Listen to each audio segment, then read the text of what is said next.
تعالى في القرآن الكريم والفرقان الحميد.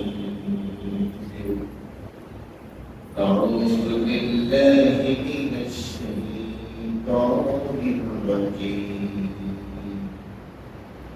قل إن صلاتي ونسكي ومحياي ومماتي لله رب العالمين لا شريك له أحدى بكونه وأنا أول المسلمين. اللهم صل وسلم وبارك على محمد وعلى آله وأصحابه أجمعين. সম্মানিত মুসল্লিবৃন্দ, আল্লাহ জাল্লা ওয়া আলার দরবারে হাজার কোটি শুকর কীর্তি। পবিত্র ঈদুল আযহা পরবর্তী জুমায় আমাদেরকে সালাতুল জুমা আদায়ের জন্য যথাসময়ে উপস্থিত হওয়ার সুযোগ করে দিয়েছেন। কালিমাতুশ শুকর আদায় করে বলছি আলহামদুলিল্লাহ। সম্মানিত প্রিয় মেয়েরা, কোরবানি তো বছরে আমরা একবার করি, সেটা জিলহজ মাসের 10, 11, 12 তারিখ। এই 3 দিনের সাথে কোরবানি জড়িত, কিন্তু কোরবানি শিক্ষা আমাকে আপনাকে সারা বছর লালন করতে হবে, পালন করতে হবে। কোরবানিকে যদি শুধুমাত্র পশু কেনা, পশু জবাই করা, পশুর গোশত খাওয়া, বিধি বন্টন করা, এর মধ্যেই আমরা সীমাবদ্ধ রাখি, তাহলে কিন্তু কোরবানির যে মহান শিক্ষা, এর থেকে আমরা বঞ্চিত থাকি।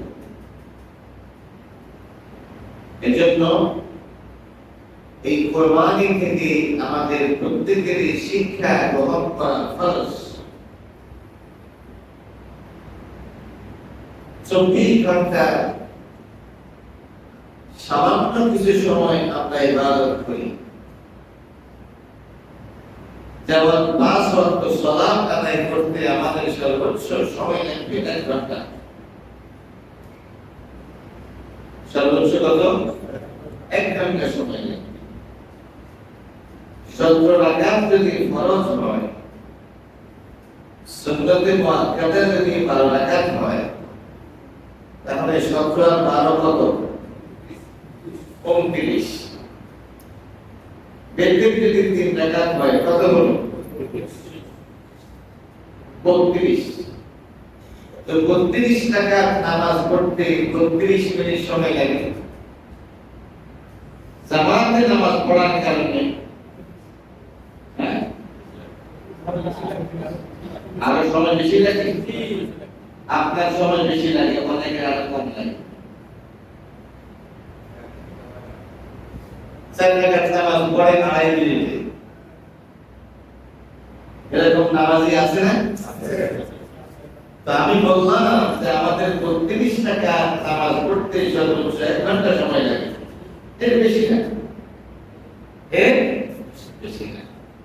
তাহলে আমরা নামাজ আদায় করি 1 ঘন্টা সারাদিন, বাকি 23 ঘন্টা কি 1 ঘন্টা শিক্ষার আলোকে চলতে হবে না? হ্যাঁ,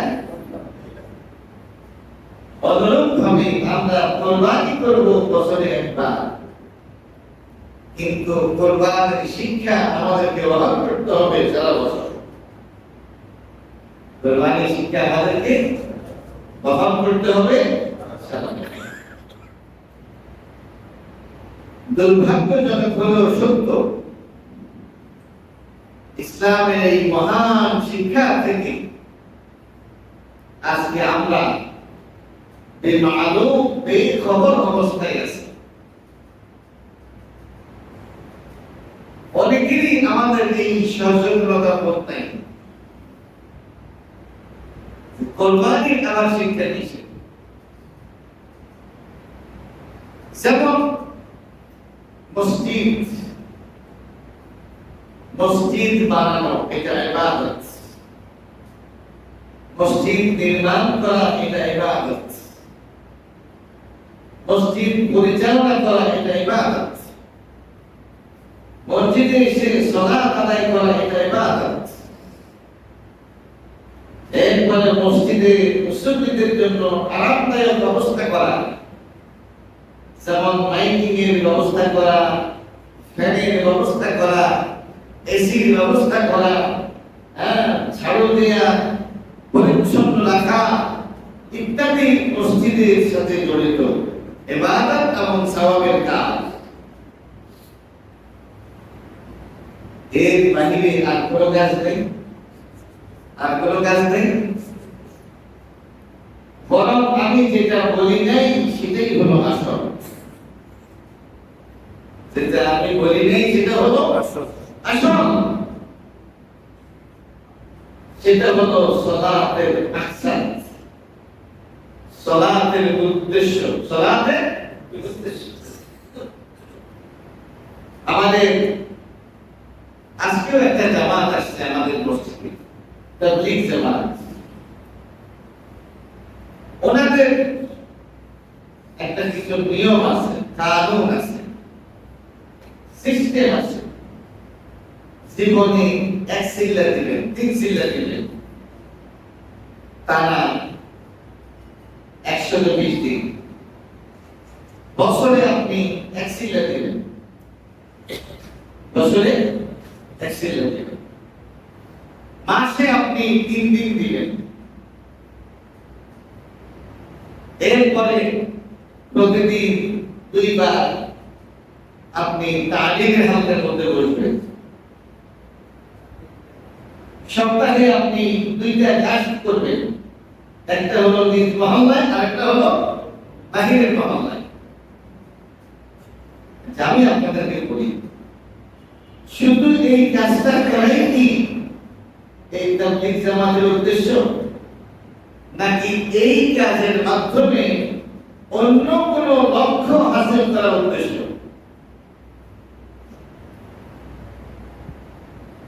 আমি নরসিংদী যে জায়গায় থাকি, ওই গ্রামে একটা খুন হয়েছে। কি হয়েছে? খুন হয়েছে।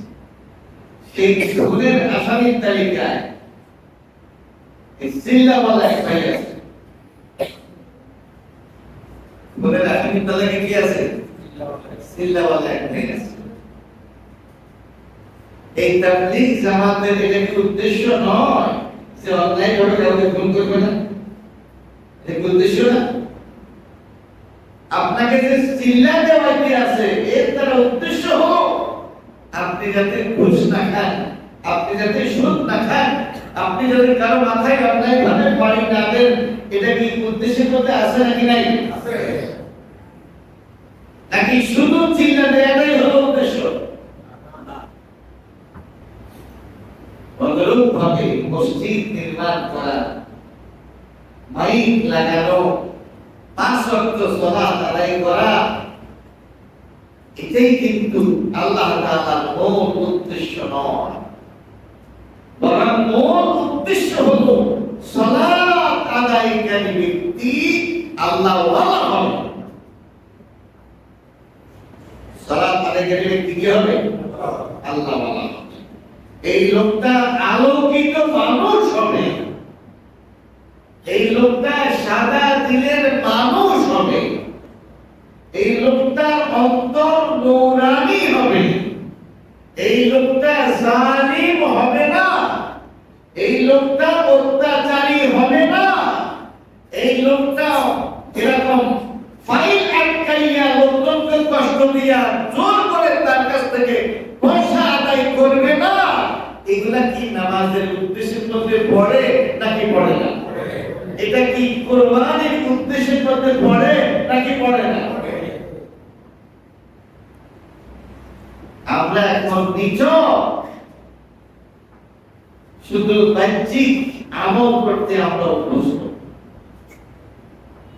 এর অন্তর্নিহিত লক্ষ্য আর উদ্দেশ্যের সাথে আমাদের অনেকের সম্পর্ক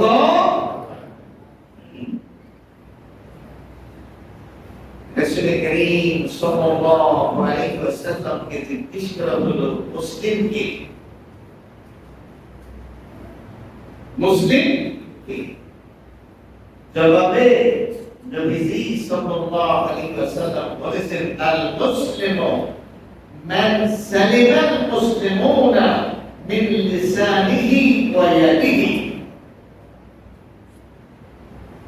মুসলিম হলো সে, এই হাদিসের মধ্যে বলা হয়নি যে ব্যক্তি লা ইলাহা ইল্লাল্লাহ পড়বে, যে ব্যক্তি 5 ওয়াক্ত সালাত আদায় করবে, সেই লোকটা রমজানের রোজা রাখবে, সেই লোকটা কোরআন তেলাওয়াত করবে, সেই লোকটা সকাল বিকাল জিকির করবে, সেই লোকটা এরকম বছরে একবার যাকাত দেবে, সেই লোকটা জীবনে একবার হজ করবে, এগুলা কিছু বলা নেই।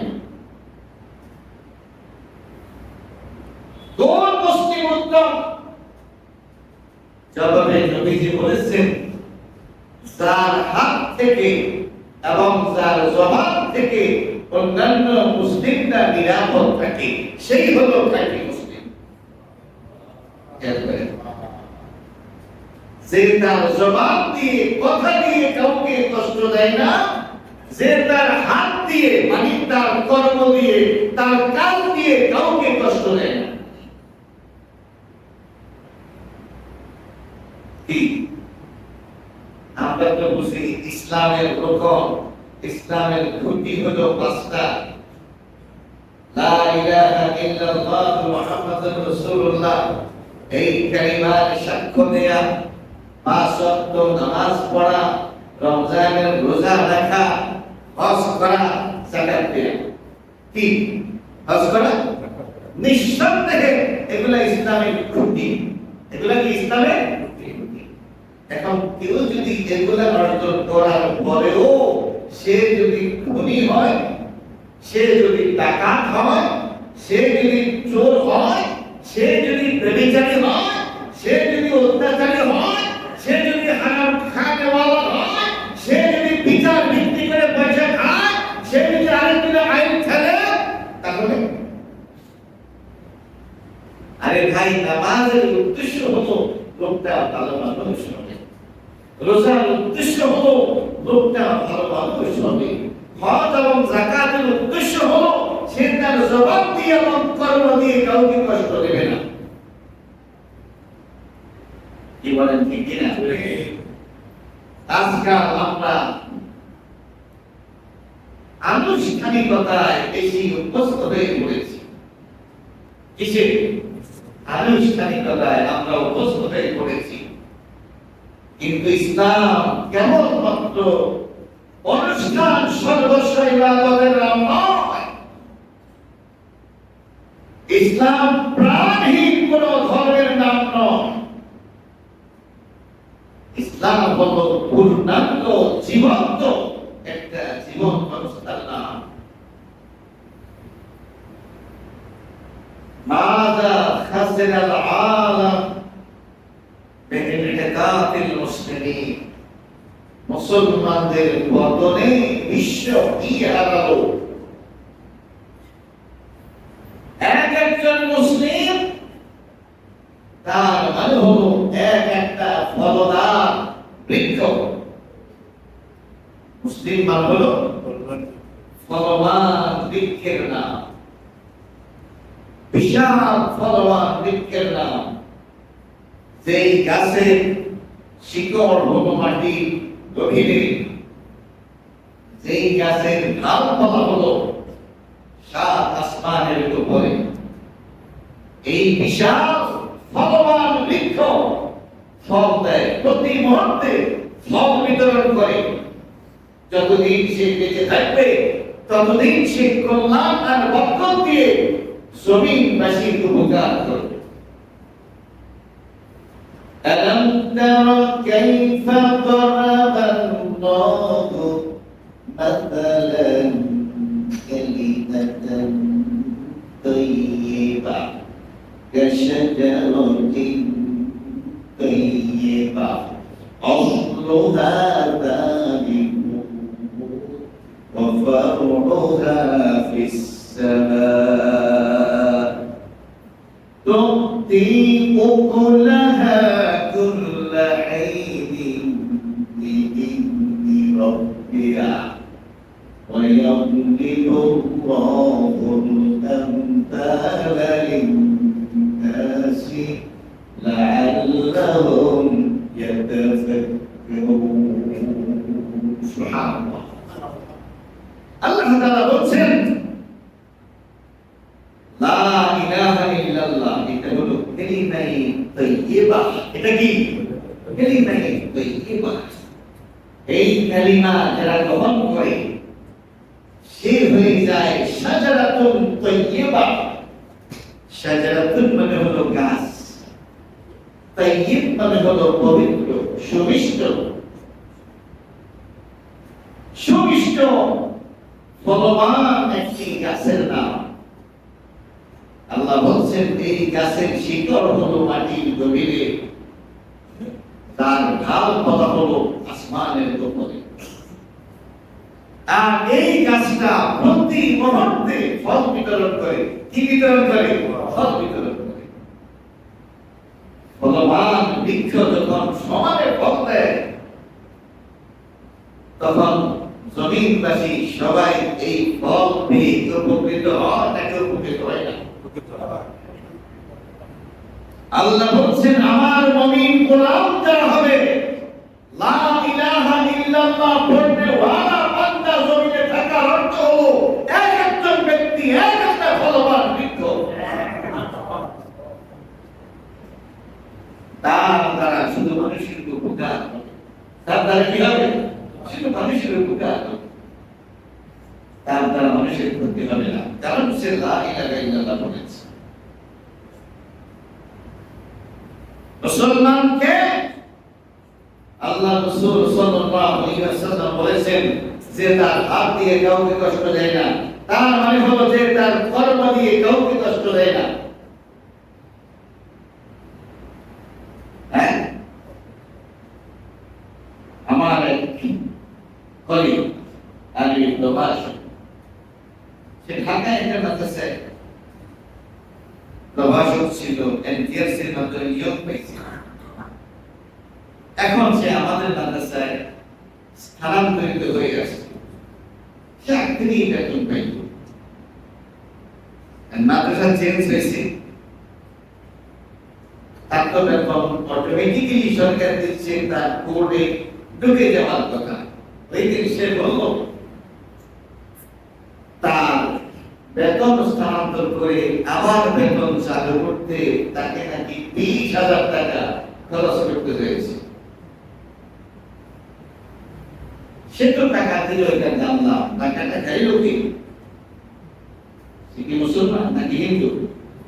হ্যাঁ, কি যদি খানেওয়ালার তালিকায় কোনো মুসলমান থেকে নামাজি থাকে তাহলে এটা কি ফলবান বৃক্ষ নাকি কাঁটাযুক্ত বৃক্ষ হলো? হ্যাঁ, কি এটা কি ফলবান বৃক্ষ নাকি কাঁটাযুক্ত বৃক্ষ? ইসলামের নবী বলেছেন মুসলমান সে যে তার কর্ম দিয়ে কাউকে কষ্ট দেবে না।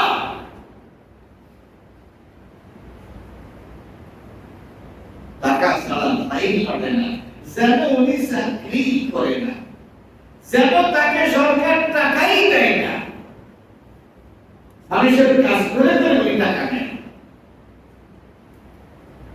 আর এই নির্জলা আরাম কাজ অনেকে নিজেদের জন্য হালাল করে নিয়েছে। আল্লাহ তাআলা আমাদেরকে বুঝার তৌফিক দান করুন। এই জন্য বলছি ভাই, একটা হলো ইসলামের ইবাদতগুলো বাহ্যিকভাবে পালন করা, আরেকটা হলো জীবন্ত নামাজ, জীবন্ত কুরবানি, জীবন্ত হজ, জীবন্ত উমরা, জীবন্ত শুধুমাত্র ওই কাজের সাথেই সীমাবদ্ধ নয়, বরং তার শিক্ষা আমাদেরকে সারা বছর বহন করতে হবে। কি বলেন, ঠিক কিনা? আল্লাহ তাআলা আমাদেরকে বুঝার তৌফিক দান করুন। মুসলিম মানে হলো এক একটা ফলবান বৃক্ষ, মাথায় রাখবেন। ফলবান বৃক্ষ ফল দেয়, ফল দিলে মানুষ কি উপকৃত হয় নাকি ক্ষতিগ্রস্ত হয়? উপকৃত হয়। আপনি চিন্তা করবেন আপনার দ্বারা মানুষ ক্ষতিগ্রস্ত হয় কিনা। যদি আপনার দ্বারা মানুষ ক্ষতিগ্রস্ত হয়, তাহলে আপনি লা ইলাহা ইল্লাল্লাহ আসলে বলেন নাই, আপনি হলেন কাঁটাযুক্ত বিষাক্ত গাছের নাম। আপনি হলেন মান্দার গাছ, যার সারা শরীরের মধ্যে কাঁটা, সারা শরীরের মধ্যে কাঁটা, যে শুধু মানুষকে কষ্ট দিতে জানে, যে তার বন্ধু হবে সে কষ্ট পাবে, যে আপনার কাছে মাল বিক্রি করবে সে কষ্ট পাবে, যে আপনাকে ঋণ দেবে সে কষ্ট পাবে, যে আপনার সাথে কথা বলবে সে মিথ্যা আশ্বাসের মুখোমুখি হবে। কি ألم تر كيف ضرب الله مثلا كلمة طيبة كشجرة طيبة أصلها ثابت وفرعها في السماء سبحان الله মুমিনের দৃষ্টান্ত হলো সেই ফলবান বৃক্ষের মতো, যার লাইফটা হবে পবিত্র, যার শিকড় হবে জমিনের নিচে, যার ঢালপালা হবে আসমানে। আল্লাহর হুকুমে প্রতি মুহূর্তে ওই ফল, ওই গাছ শুধু ফল বিতরণ করতে থাকে। সুবহানাল্লাহ।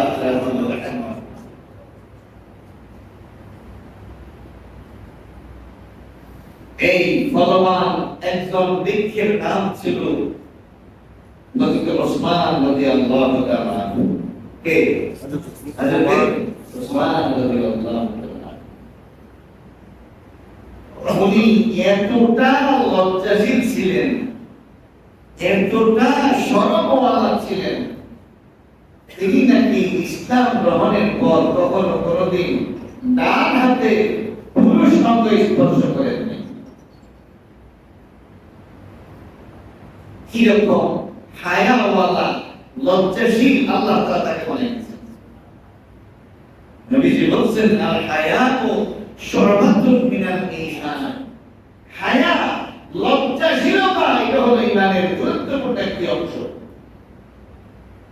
ইজা ফাতাকাল হায়া ফাসনা মা শিতা। যদি তোমার হায়া না থাকে, লজ্জাশীলতা না থাকে, তাহলে তুমি যা ইচ্ছা তা করতে পারবে।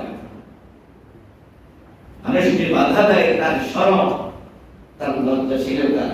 ইমানদার ব্যক্তি লজ্জাশীল হয়, শরমওয়ালা হয়। হযরত ওমর রাদিয়াল্লাহু তাআলা বলছেন, আমি তো হলাম সেই ওমর যে ইসলামের নবীকে খুন করার জন্য রওনা দিয়েছি। আল্লাহ ইসলাম গ্রহণের পর আমি এমন হয়ে গেলাম, সেই দিন থেকে আমি মৃত্যু পর্যন্ত কখনো দাঁড়াইয়া পেশাব করি নাই।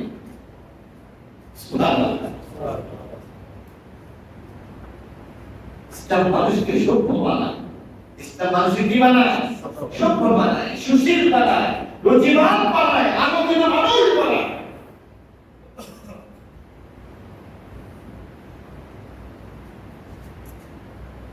হযরত ওমর ছিলেন একটা ফলবান বিশাল বৃক্ষের নাম।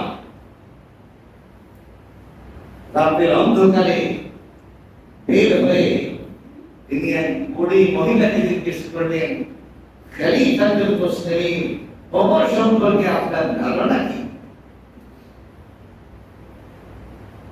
বুড়ি মহিলা বললেন, আমি যে কি কষ্টের মধ্যে আছি তার তো কোনো খবর নেই। তার কোনো খবর নাই। অথচ এটা তার দায়িত্বের মধ্যে পড়ে, তার প্রজারা কি অবস্থায় আছে। ওমর রাদিয়াল্লাহু আনহু সরাসরি রাজদরবারে গিয়ে বুড়িমার জন্য প্রয়োজনীয় খাবার প্রয়োজনীয় জোগাড় নিয়ে আসলেন। এরপরে বুড়িমাকে বুঝিয়ে দিয়ে বললেন, আমি সেই মুসলমানদের খলিফা যে তার দায়িত্বের অবহেলা করেছি, আল্লাহর রাস্তায় আপনি আমাকে মাফ করে দেন। এই কথা বলার সাথে সাথে বুড়ি তো কান্না শুরু করে দিয়েছে। কারণ ওমর তো সেই বাপ, সেই ব্যগ্র, তিনি যেই রাস্তায় চলেন সেই রাস্তায় শয়তানও চলে না। সুবহানাল্লাহ। সেই ওমর তার সামনে, আর উনি এই ওমরকে নিয়ে কথা বলেছেন। ওমর চিন্তা করলেন, আমার ব্যগ্রতা এখানে চলবে না, আমি আমার অধীনস্থ একজন প্রজার সমস্যার সমাধান সঠিক সময় করতে পারি নাই। এই বুড়ির মা যদি আমাকে মাফ না করে, আদালতে আঘাত আমি আল্লাহর সামনে কাঁদতে দাঁড়াবো। এই হলো ইসলাম, এই হলো মুসলিম।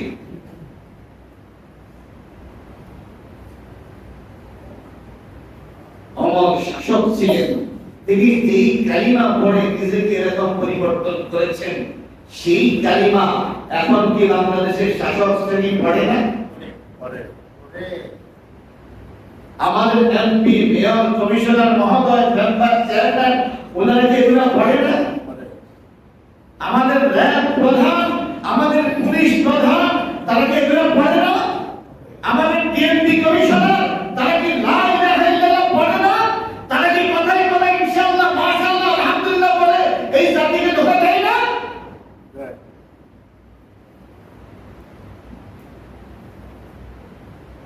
আসলে আমরা শিক্ষা গ্রহণ করিনি, আমরা কেবলমাত্র বাহ্যিক ইসলামের চর্চা করে যাচ্ছি।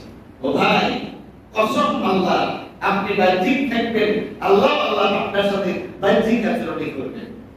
আপনার ইবাদত যদি আপনার অন্তর জগতে না পৌঁছে, আপনার ইবাদত যদি আপনাকে পরিবর্তন না এনে দেয়, আল্লাহর কসম, এই ইবাদত আপনাকে আল্লাহর জান্নাত পর্যন্ত পৌঁছাতে পারবে না।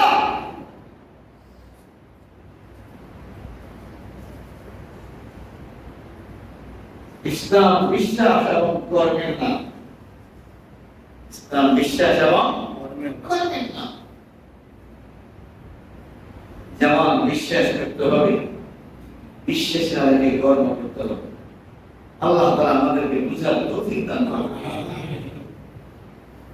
এরপরে ওমর বুড়িমাকে বললেন, বুড়িমা, আপনি কি আমাকে মাফ করে দিয়েছেন? মাফ কি না করার কোনো সুযোগ আছে? বুড়িমা বললেন, আমি আপনাকে মাফ করে দিয়েছি। এরপরে উনি বললেন, এটা আপনি লিখে দেন যে আমাদের খলিফা ওমরের ব্যাপারে আমার কোনো অভিযোগ নেই। বুড়িমা লিখে দিয়েছে, আমার কোনো অভিযোগ নেই। ওমর যখন হযরত আলীকে বললেন, ভাই তুমি সাক্ষী থাকো, আদালতে আখিরাতে এই বুড়িমা যদি আমার বিরুদ্ধে মামলা দায়ের করে, তুমি আল্লাহকে বলিও আমি সাক্ষী ছিলাম, বুড়িমা সেদিন তাকে মাফ করে দিয়েছে।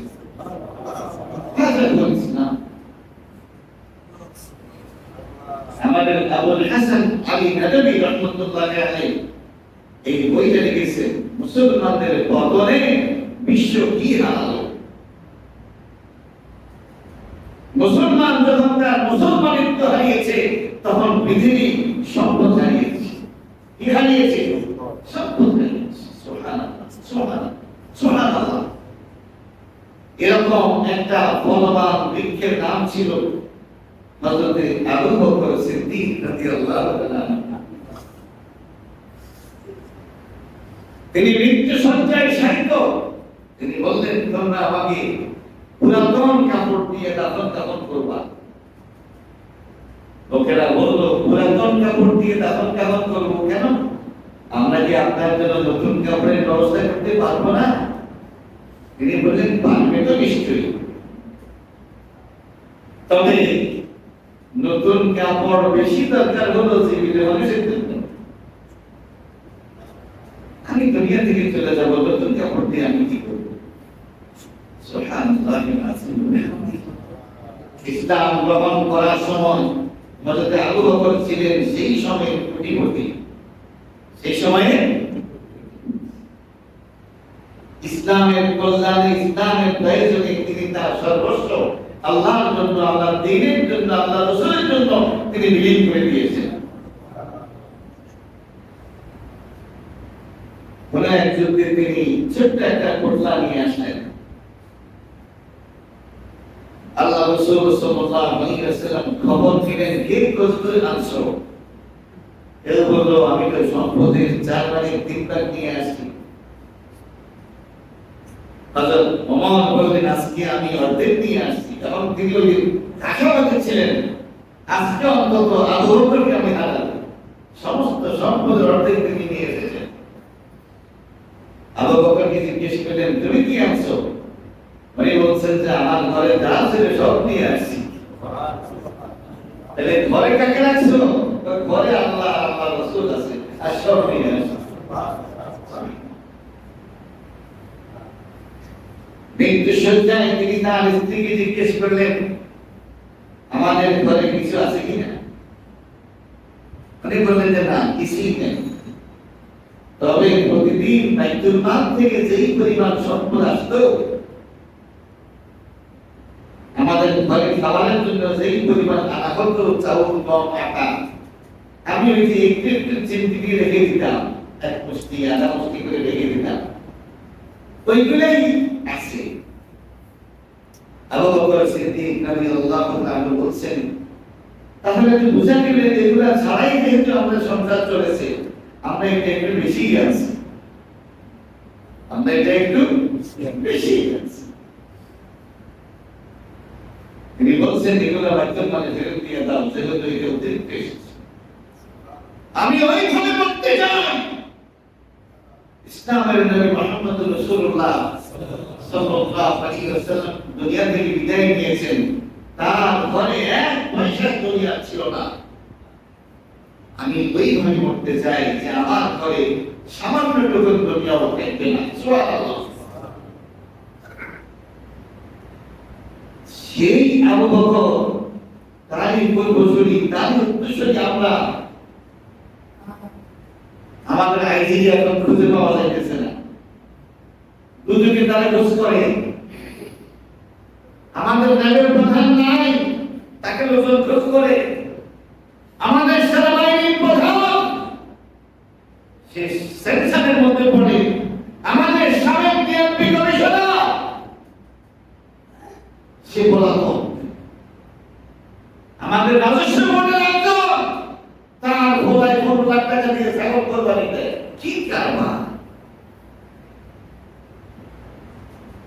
রাজস্ব কর্মকর্তা বলতেছে, এই ভোলাটা আমি চিনি না।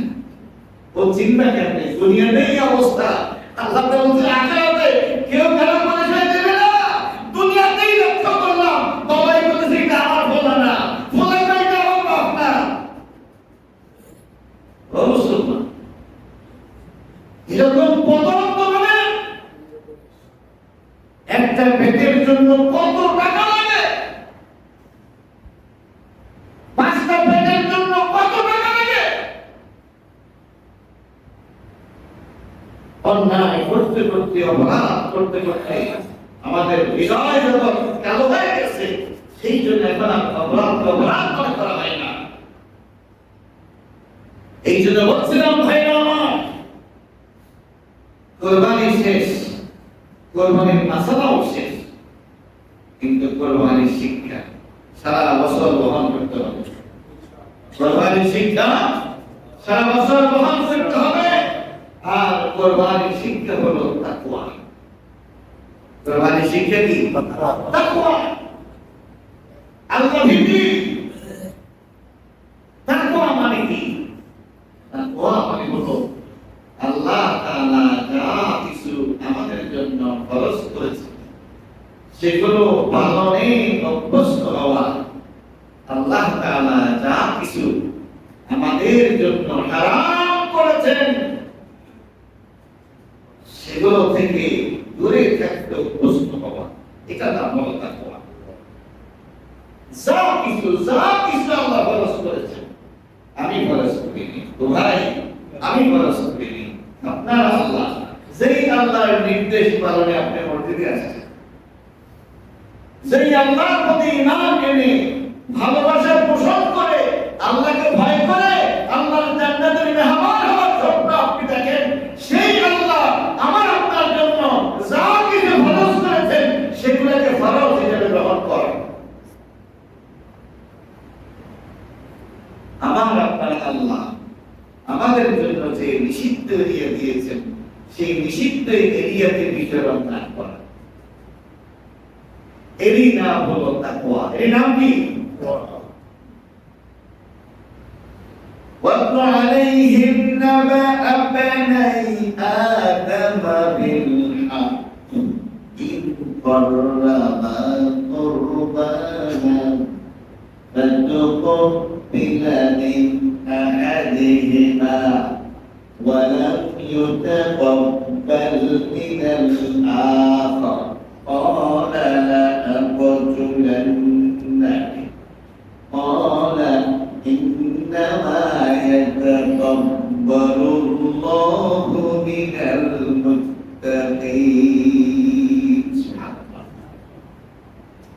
আল্লাহ বলছেন আদমের দুই সন্তানের কোরবানির ইতিহাস তেলাওয়াত করে শোনাও। আদমের দুই সন্তান হাবিল এবং কাবিল দুজন কোরবানি করেছে। আল্লাহ তাআলা একজনের কোরবানি গ্রহণ করেছেন, আরেকজনের কোরবানি গ্রহণ করেন নাই। যার কোরবানি গ্রহণ করা হয়নি সে বলল আমি তোমাকে খুন করে ফেলব। যার কোরবানি গ্রহণ করা হয়েছে সে বলল কোরবানি গ্রহণ আর বর্জন এটা আমার ব্যাপার না, এটা তো আল্লাহ তাআলার ব্যাপার। আল্লাহর নীতি হলো তিনি মুত্তাকি ছাড়া, আল্লাহ ভীরু ছাড়া, যার হৃদয়ের মধ্যে আল্লাহর ভয় কাজ করে না তার কাছ থেকে তিনি কোরবানি গ্রহণ করেন না। কথা বুঝে আসছে ও ভাই? সুতরাং কেবল কোরবানি নয়, যে কোনো সৎকর্ম কবুল হওয়ার জন্য অন্তরের মধ্যে আল্লাহ ভীতি থাকতে হবে। কি থাকতে হবে? অন্তরের মধ্যে আল্লাহ ভীতি থাকতে হবে, আল্লাহর ভয় কাজ করতে হবে, আল্লাহর ভয়ে কাজটা করতে হবে, আল্লাহর মহব্বতে কাজটা করতে হবে। লোক দেখানো আমল এটা হারাম, এটা শিরক। লোক দেখানো আমল এটা কি?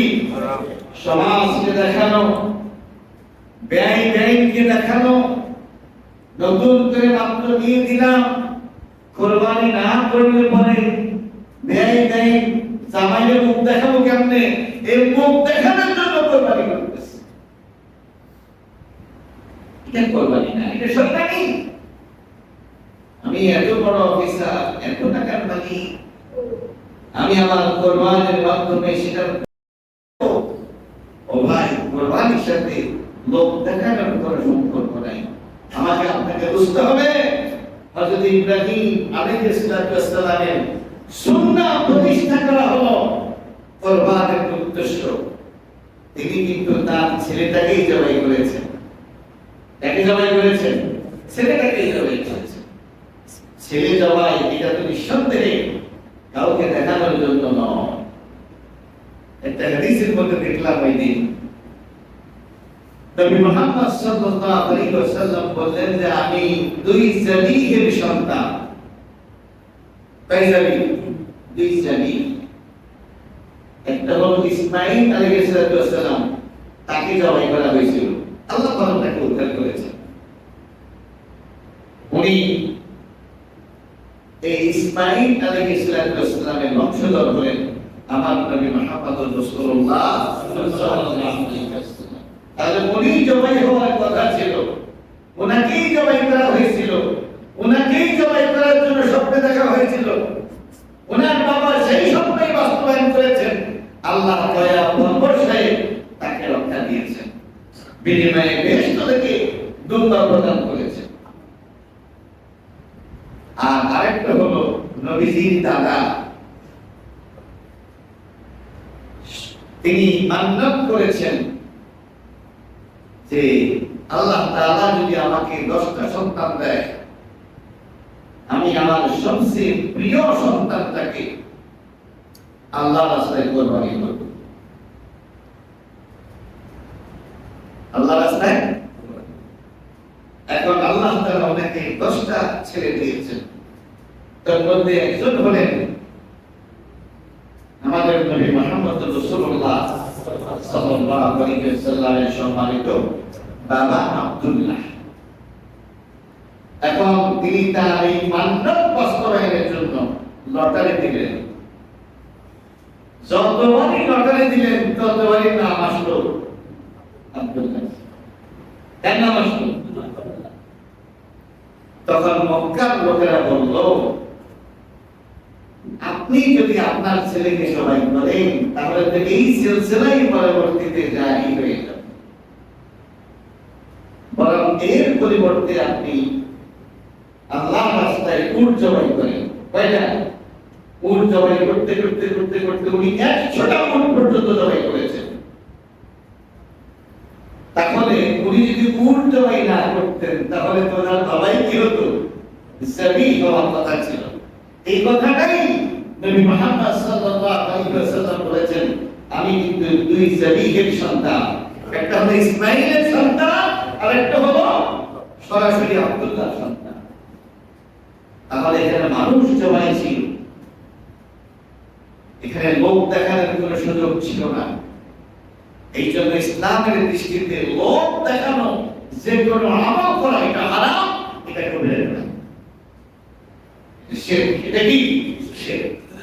কোরবানির অনেকগুলো শিক্ষা, অন্যতম প্রধান শিক্ষা হলো আমি আমার জীবনের কোন কর্ম, কোন আমল, কোন ইবাদত, কোন সওয়াবের কাজ আল্লাহ ছাড়া আর কারো সন্তুষ্টি অর্জনের জন্য করব না।